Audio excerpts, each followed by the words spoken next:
You read my mind, wow. Yeah, it's funny what you said about acronyms. I'm on the board of an organization called CAGP Foundation, and even you probably know of the CAGP. Somebody said, oh, you're on the board of the Canadian Association of Geriatric Psychiatrists? I said, who knew? True enough, CAGP in that world is a very different one. Anyways, your next speaker needs no introduction. Next speaker is me. We've been focused a lot on the big ideas, and I think that's where we want to be. But I'm going to get into the weeds a little bit. Because partnerships are really about the big ideas, but they are also about getting your hands dirty. We heard about that from Cheryl and Joanna this morning, and it's a theme that I want to continue. Big ideas are important. Partnerships are about conversations. They're about the little things as well. I want to talk about how perhaps to avoid doing some of the things that potentially undermine partnerships. Because, we do things on both sides that potentially aren't necessarily in the best interest of partnership creation.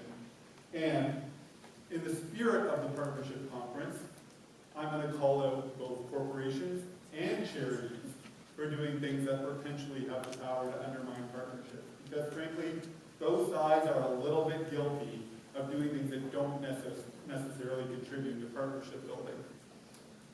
So today I'm going to give you 12 very, very quick, I'm going to be fast. We're going to go through things quickly. I'm going to give you 12 very, very, very bite-sized ideas about perhaps some of the things that you maybe shouldn't be doing, or some of the things that potentially might undermine the creation of a truly multi-dimensional, holistic partnership. Corporations, I'm going to start with you. Number one, publicize a detailed community investment strategy, citizenship strategy, CSR strategy, whatever you want to call it. Key being detailed. We support charities in the communities where we live, work, and play is not a detailed community investment strategy. You are inviting every single one of the 85,000 plus registered charities in Canada to approach you for a partnership conversation. It's not helpful. It's not helpful just for you, but it's not helpful for charities. One of the themes of what I wanted to talk about today is that charities, both large and small, are all dealing with very finite resources. We all deal with finite resources, but that is especially true of charities. Charity, actually read the community investment strategy when the corporation takes the time to publish it. Read it from start to finish. Don't read the executive summary. Don't read the highlights. Don't read the first word. Read the whole thing cover to cover if you have the intention of approaching the corporation to explore a partnership. It's okay if you're not aligned. It is okay to move on. Don't try to fit a square peg into a round hole. If there is no alignment, move on. It's a waste of everybody's time if you try and pursue the conversation. Corporations, do not call a charity and ask them to provide a group volunteer opportunity for 23 employees at the end of next year.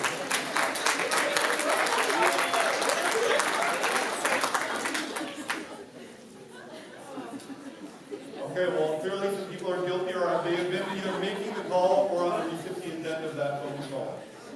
Again, charities have very finite resources. It costs the charity a lot of time and a lot of money to get ready for that. Frankly, if you're doing this on such short notice, you're probably not going to create the most meaningful volunteering opportunity for the corporation. It's in nobody's interest to do this. But charities, don't accommodate them when the corporation calls. I know that we want to accommodate our corporate partners. Again, especially if the organization is an existing partner, you want to accommodate them. You're supporting them, you have a relationship with them, and as part of that relationship, it is okay to say no. It's okay to say sorry, you can't do that. Because I have seen many partnerships undermined by a poor volunteering experience, and we don't want to create that. We don't want to create that. Corporations. Volunteering at a charity is not free to the charity. It costs the charity time and money to create a volunteering opportunity for you. Very, very expensive for charities to create volunteering opportunities for you. Charities ask and expect a corporation to cover the cost of volunteering. You are providing a tremendous benefit to that company. You are allowing them to engage the company, their employees, around a meaningful volunteering experience. That is tremendously valuable to a corporation. It helps them with retention. It helps them with employee engagement. It is valuable, and by valuable, I mean charge them to do it. Even if it's an existing corporate partner, charge them to do it. We're seeing this more, but not enough. We're halfway through. Corporations, please do not ask the charity to create a brand new program. It is incredibly labor intensive for a charity to create a brand new program. Incredibly labor intensive. Ask yourself this: if the charity is currently not operating such a program, why? Why? They probably thought of the idea on their own. It's much cheaper for an organization and much more effective to amplify something that the organization is already doing. It doesn't mean you should never create anything new. I'm not saying that. But don't just walk in with a new idea and some financial backing behind it and expect the charity to create a new program. But the most important part here is charities. Don't create the program.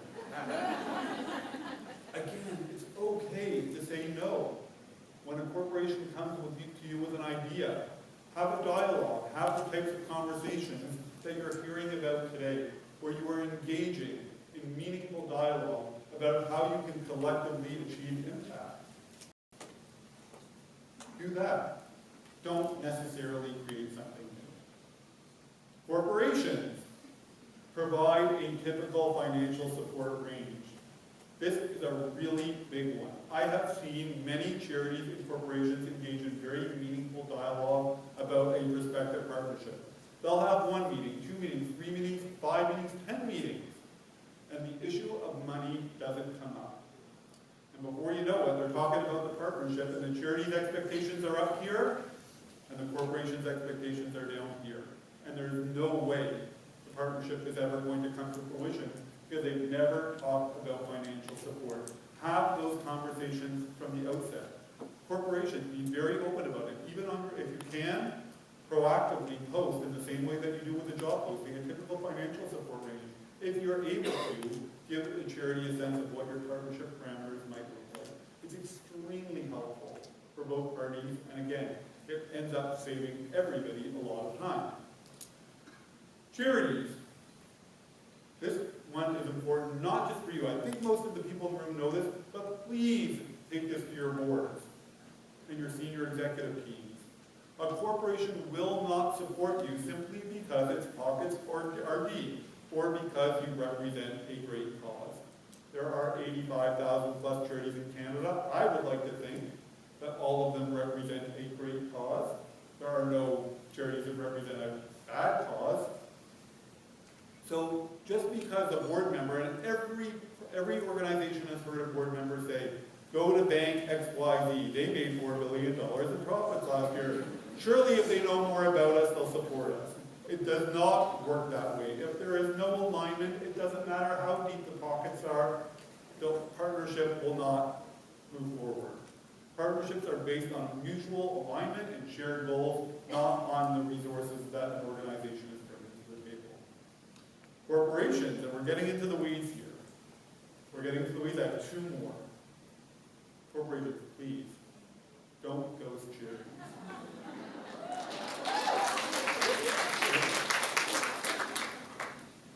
If you're having a conversation, if you have an initial conversation with an organization, and you don't think the partnership is going to develop, that is fine. Say no. Be forthright. Say the conversation is going to move forward. Don't set expectations for an organization that will not be realized. Because charities, if you give them hope, they might start budgeting around it. They might start creating ideas around it. Don't give charities hope that a partnership will be created when there is no likelihood that a partnership will take place. Please don't do that. and charities on the other side. And I say this gently, gently, please don't harass corporations. Okay, and I think everybody knows what I mean here when I use the word harass. I mean, you know, you have a meeting on a Friday, don't call them 3 times on the Monday. Don't call people on their cell phones in off hours, on the weekends. Please, be mindful. Follow up regularly. Follow up with regular interviews. Be persistent, but be respectful. Be respectful. So I've talked a lot about the things that undermine partnerships, and now everyone, the greatest partnerships are created when they are co-created from the ground up. Whenever you have the opportunity to co-create a partnership from the ground up, based on a shared vision and shared ideas, and what we've heard about them this morning, we will hear about them more later today and tomorrow, that's when the magic happens. Move beyond financial partnerships. Corporations especially bring tremendous assets to the table beyond money. Leverage those assets. Incorporate them into your partnerships. Build multi-dimensional, holistic relationships. Those are the partnerships that stand the test of time. Those are the partnerships that may last 5, 10, 20 years. Not the transactional ones that are not multi-dimensional. And finally, sadly, like this presentation, recognize that partnerships do come to an end. They do. All partnerships have a lifespan. Sometimes they're 5 or 10 years or 20 years, but they do come to an end. But what I would encourage both sides to do is let the other partner down gently. Create sunset clauses. Keep an open dialogue.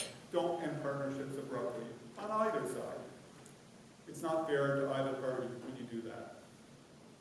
And on that note, we're going to move down out of the weeds back into the next presentation.